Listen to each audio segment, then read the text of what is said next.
God, please don't ever let my daughter become a porn star. So, Preacher's Daughters was a docusoap that aired for 3 seasons on Lifetime from March of 2013 to April of 2015. It followed 3 girls and their families made up of their preacher fathers, and in one of the girls' cases, her preacher mother and father. I could kind of relate to these girls because I don't know if I talked about it on here, but I am also a preacher's kid. I grew up in the church. I've been a PK for a while. And I knew a lot of girls who were like the girls on this show, and I can kind of relate as well, even though I'm not a daughter, I'm not a woman, but growing up in the church and just, trying to live life like a normal teenager was always kind of difficult. I used to watch the show back when it aired, and I can't believe it's already been 10 years since the show first aired. And the fact that no one's talked about the show on YouTube, as far as I could find, is kind of like blasphemous. No pun intended. So I kind of really just wanted to talk about the pilot of this episode, and if you guys want, I can do a video on the remainder of the season if you guys like this one, so just let me know down below. And while you're at it, subscribe. It's free as hell. So we have 3 families that are covered in the first season. We have the Perrys, the Colemans, and the Koloffs. Kolby is 16 years old and is from North Carolina, but is currently visiting her father in Tennessee in the first episode. Her father, Nikita, is a pastor, and her mother, Victoria, is a preacher. I call him a pastor and her a preacher because it seems as though her dad has a church that he's like the head of and he's like the pastor of, while her mother, we see her in the church and she does these seminars and stuff, but I believe she just preaches at the church. She's not like an actual pastor who kind of runs things, which I kind of feel like is like the difference between being a pastor and a preacher. I don't know, that's just my definition. Hopefully I'm right. Kendra has 3 older sisters, and her father also, before he was a preacher, was a wrestler during like the Hulk Hogan era, which was like the 80s, maybe the 70s. Girl, I don't know. My dad used to be a professional wrestler. Want to get in the ring with me? But now he's a preacher.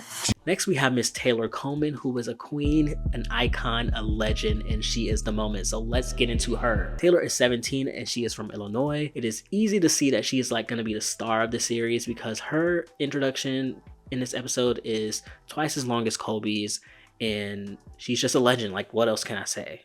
I'm not going to do that. What can I say?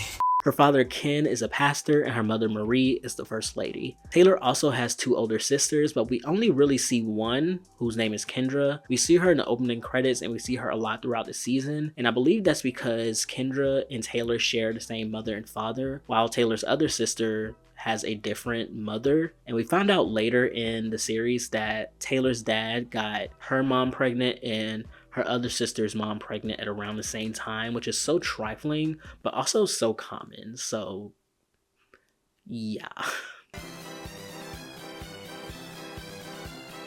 My half-sisters Shayna and Kendra came over, and I'm very excited to see them because I know I can be myself and let loose with them. I married at a young age Kendra's mother, and I had a girlfriend on the side also, and ended up getting her pregnant.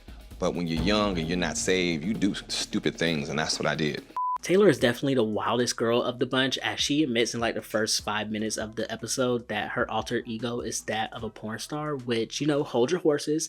It's not what you think. She explains that she feels like porn stars are like free. They, don't care what people think, and they just have a lot of freedom to do whatever they want, which her parents obviously don't give her. The reason why my alter ego is kind of want to be a porn star is because it's all the attention, and I just feel like you're free. You're really free, and I want to be free. I'm tired of being this little safe, sheltered life. Her father notes that he's made mistakes with his other children in the past, so he's trying to fix his wrongs with his daughter, which includes not allowing her to date when she asks about it. I want to start dating. Wait a minute, hold on. That's not gonna happen. I don't get down with the dating scene. You need to focus on school. Yes. That's what you need to do. I've been focusing on school and liking boys at the same time. There's no big difference. Last, we are introduced to Miss Olivia Perry. She is 18 years old and she lives in California. Her father, Mark, is the pastor of her church, and she also has 2 sisters. We found out in the previous year that she got into a car accident while under the influence, and she lost her driver's license, and she also got pregnant.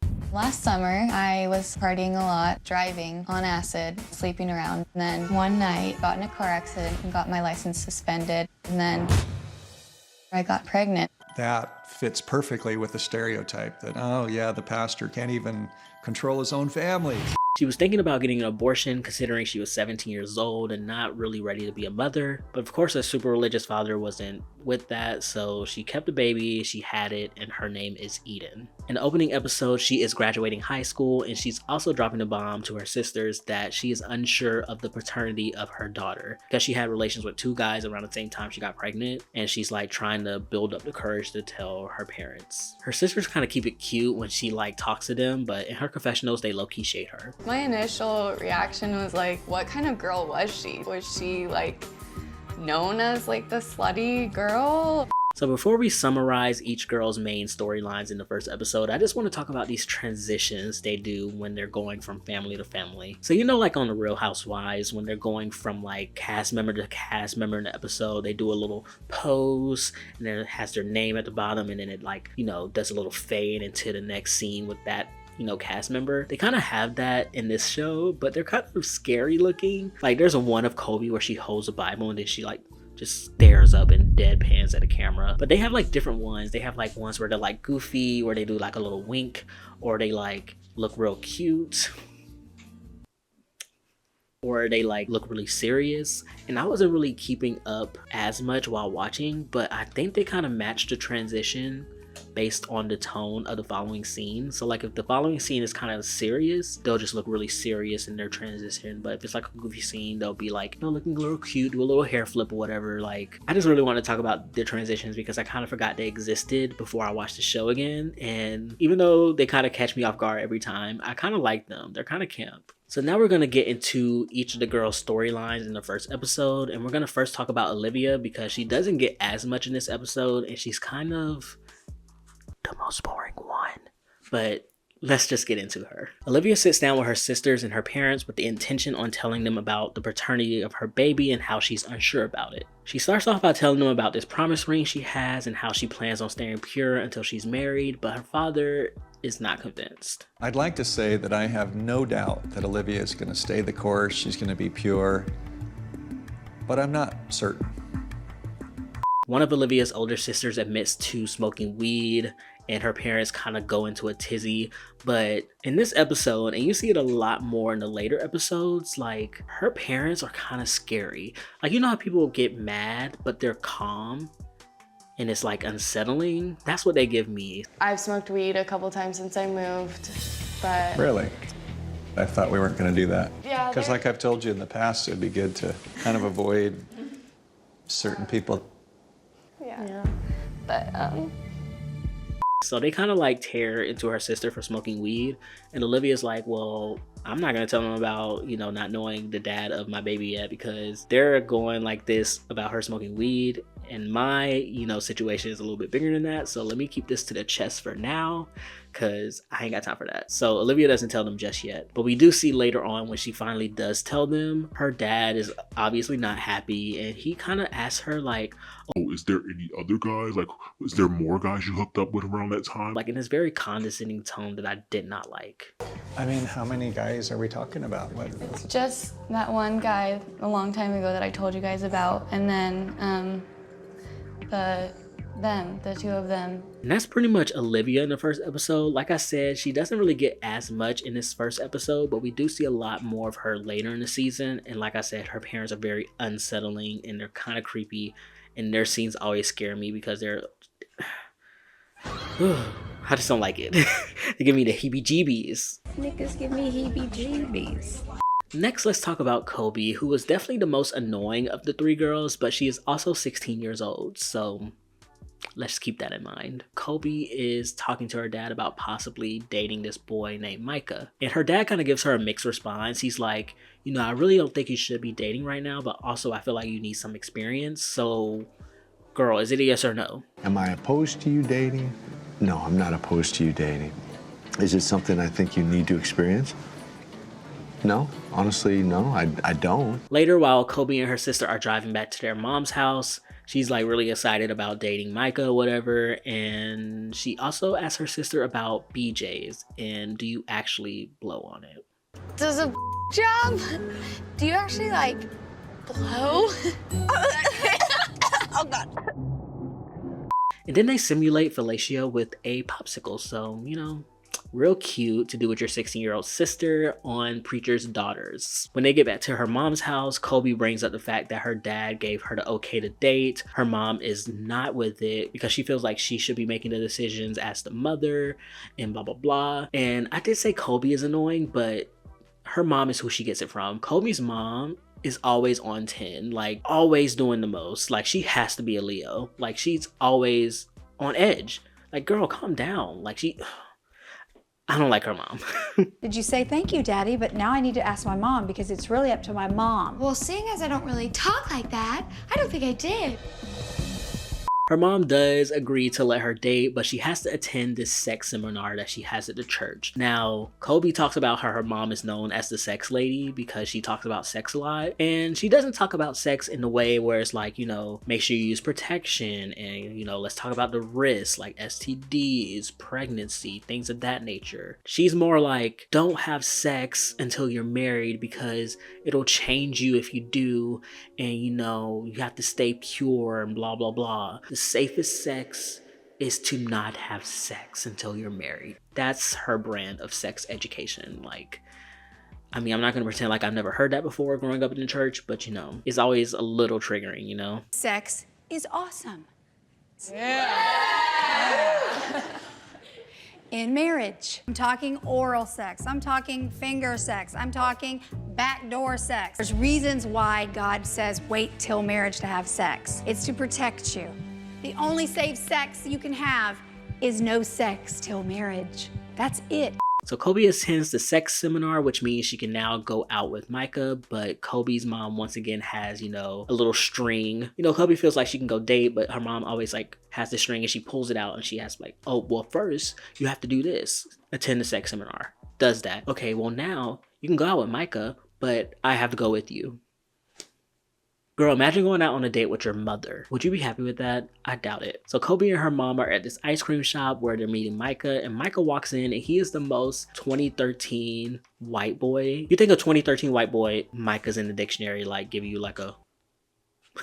So of course Kolby's mom is embarrassing her, and then she pulls out this like, what do you call it? Like, I was about to say like a questionnaire, a fucking application, asking him these questions, and then Micah like admits that he and Kolby already kissed, and that sends her mom to a tizzy, and it's just like, girl, you are gonna have a heart attack if you keep stressing yourself out about this. Like, calm the fuck down.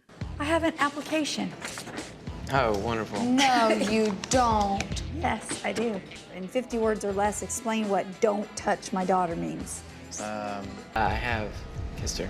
You kissed? Oh my Lord. So that's all we see when it comes to Kolby. So now we're gonna go to the last person, but definitely not least, Queen Taylor Coleman. I love me some Taylor. Like, she just reminds me of like my homegirl or my cousin. Like, I feel like we might be related. Like, Taylor, if you out there, sis, call me because we might be cousins. So Taylor's putting on this swimsuit and she calls her mom to ask her if she can go out to the pool with her friends. And her mom pulls this thing that my mom did all the time growing up, where she's like, go ask your dad. I used to hate that. It used to drive me up a fucking wall. I hated it. So Taylor's like, okay, I'll go ask him. But she hangs up and she leaves anyway without asking her dad because she already knows that he was going to say no. So there's no point in asking, which once again, relatable.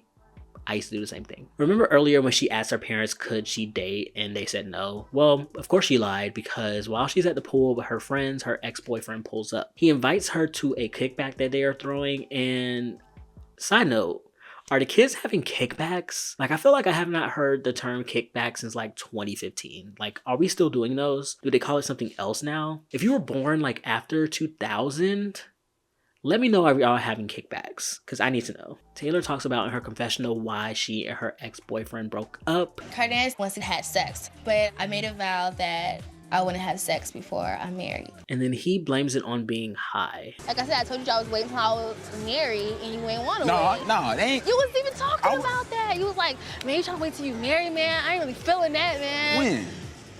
I was high. Oh, so now you was high. Blaming it on the week. That's so wholesome. Like, that is the type of guy you want. Like, Love me a guy who blamed everything on being high. Taylor goes shopping with her sister to get a new fit for her ex's kickback. Taylor once again expresses her feelings on wanting to be a porn star, but not really like a porn star, but just to have the freedom and the lack of care of others' opinions. That aspect. Like, I feel like she can come up with a better comparison than a porn star, but I get what she means. Like, I understand. Just the image of they just don't care. Like, I like the fact that you don't want to care? No, I don't want to care. I'm tired of caring so much. I care all the time. What's the wildest thing you would have done if Dad wasn't a pastor? I mean, I did one time think about being a porn star.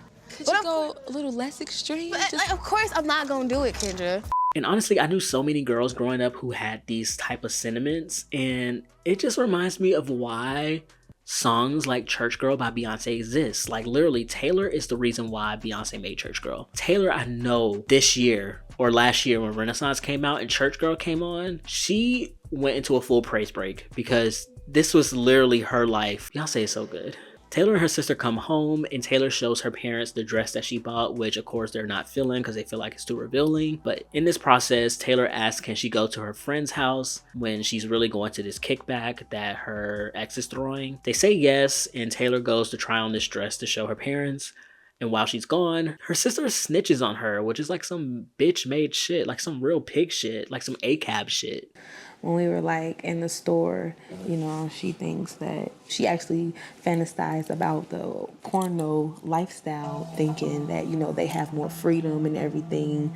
Porno. She actually feels like, you know, caged. And of course her parents fully ignore the whole lack of freedom aspect of her comments and just focus on the porn star part, which her sister should have known they would do that. Like, I don't like that, and I'm glad Taylor got her ass together because she deserved that. And you bogus. Why would you just say that anyway? Okay, first of all, I just had your back in here. Right, but you brought it up in the first place. I didn't bring it. No, I did not try to get you in trouble. I said it's good that you gave her some freedom because the so craziest why would you thing make she ever that? thought about You doing. know how they overreact. Taylor's mom gives her dad like an I told you so type of comment. It's like, I told you if you kept her on a tight rope that she will, you know, act up. And then the episode ends exactly how the episode begins and how this video begins with the whole, God, please don't ever let my daughter become a porn star. Amen. And that is a wrap on the pilot episode of one of the wildest, craziest shows I've ever seen, but one of the best shows ever. I love it. Please let me know if you want more videos on this show because it gets so much more interesting from here. Olivia begins to date a boy she used to party with and her parents aren't having it, and we see more of how unsettling her parents are, and they're pretty much giving me like cult vibes. Like honestly, Olivia's dad is like my sleep paralysis demon. Like, I wake up in the middle of like can't move, can't breathe, can't move a muscle, and her dad is in the corner with a Bible staring at me. Like, that's how unsettling he is. Kolby actually begins to date Micah, but her parents get in her head. They break up, but then they get back together. And then one of the cringiest and most chaotic, not even chaotic, just cringy and like weird scenes I've ever seen on a show ever happens when Kolby's oldest sister, who is 30 years old, admits to her other sisters and her mom that she wasn't a virgin when she got married, and Kolby has a full-on breakdown. It is so wild. And then Taylor continues to lie to her parents about where she is and stuff because, you know, they don't let her do anything. And then her dad has this like health scare, and then she kind of gets better. She starts hanging out at the church more, doing more things there. But, you know, she still is a wild girl. She still likes to party, but she also likes to go to church and loves God, which is like most people at church. You know, we like to have fun lives, and then we like to go praise the Lord on Sunday. Go to the club Saturday night, get out at 3 a.m., wake up at 8 a.m., go to church Sunday. Like, you can do both. I mean, I just gave y'all kind of like a quick rundown of the season, but if you want a more detailed recap of season 1, I can definitely do that. Let me know down below. And I definitely would love to make like videos on season 2 and season 3. Season 2 is pretty much the same as season 1. We have the Kolofs and the Colemans coming back, and we get 2 new families to follow. And then season 3 completely jumps to shark and turns into like Preacher's Daughters : Bad Girls Club, because they take these 8 preacher's daughters, they're going on a mission trip to Mexico. However, they're living in like this huge mansion, and they go out and party and get drunk and get lit, and then they come home and they fight. It is so good. Get out of my room! Get out of my room! Whoop it! I've been waiting to kick your ass. Let's go! Touch me! I'm safe! My hands are right here! It's hard to follow what God wants sometimes because I just really want to punch her in the face. If I don't do anything, I'm definitely doing a video on season 3 of Preacher's Daughters because it has to be done. But yeah, that is it for today's video. Thank you guys so much for watching. Make sure you guys like, comment, subscribe, all that stuff, and I'll see y'all next time. Adios.